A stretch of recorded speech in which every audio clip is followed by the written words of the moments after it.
Good day. This is Russell Hawley coming to you from the Tate Geological Museum at Casper College here in Wyoming. And today I'm going to talk to you about dromaeosaurs. And the first dromaeosaur that was discovered was Dromaeosaurus albertensis, discovered in Alberta, Canada, as you might guess from the name, and discovered by Barnum Brown, one of the great fossil hunters of the early 20th century. So in 1922, he discovered a skull of a small meat-eating dinosaur and some very fragmentary postcranial remains. So they weren't able to tell exactly what the dinosaur looked like, but it was assumed to be a two-legged, speedy-running dinosaur like many of the other theropods that were known at the time. Hence the name Dromaeosaurus, which loosely translates as fast-running lizard. And the skull was this big. The model that you see here is life-sized. Now, later on, 1924, Roy Chapman Andrews found a new kind of dinosaur in Mongolia, in the Zhadakhta Formation of the Gobi Desert. This is the skull of that dinosaur, and it was named by Henry Fairfield Osborn Velociraptor mongoliensis, the speedy plunderer from Mongolia.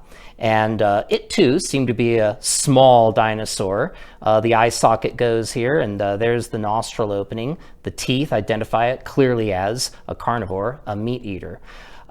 These bones were not immediately studied very thoroughly, but there was a joint Soviet-Polish expedition that went back to Mongolia in the 1970s, and they found much more velociraptor remains, including an almost complete skeleton, which revealed a lot more about this creature. Together with the discovery of Deinonychus by John Ostrom in 1969, a much more complete picture of what dromaeosaurs were like and what they were all about began to emerge in the late 60s and early 70s. In particular, they were characterized by a slasher claw on the inboard toe of the hind foot. And that's the slasher claw on the velociraptor. Not very big in this roughly jackal or coyote-sized animal, but still probably lethal to its prey.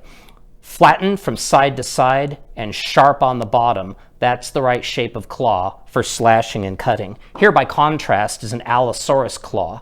It's more sharply curved, but it's thick and round in cross-section and does not have a sharp edge on the underside. This is a claw for grabbing and holding.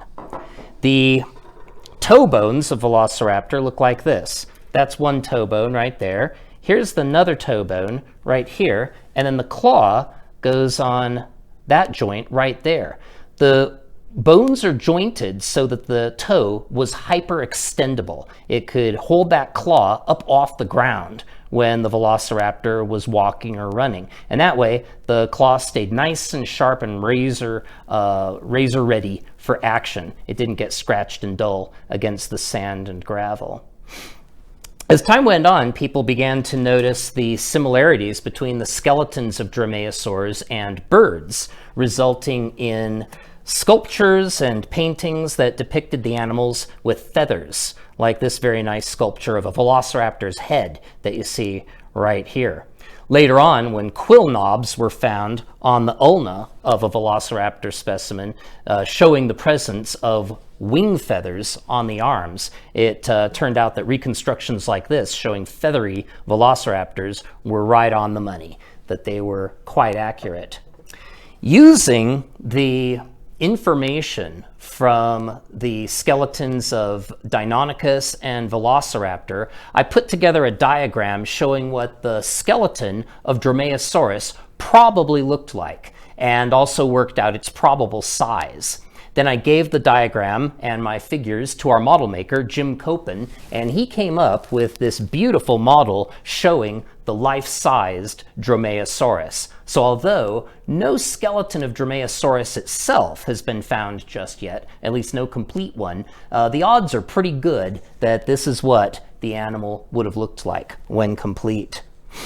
Now, the last chapter in the story of dromaeosaurs comes from our own field expeditions to the Lance Formation of eastern Wyoming, where JP has found this beautiful dromaeosaur claw, and then this dromaeosaur tooth. So these are actual dromaeosaur fossils, probably around 66 to 70 million years old.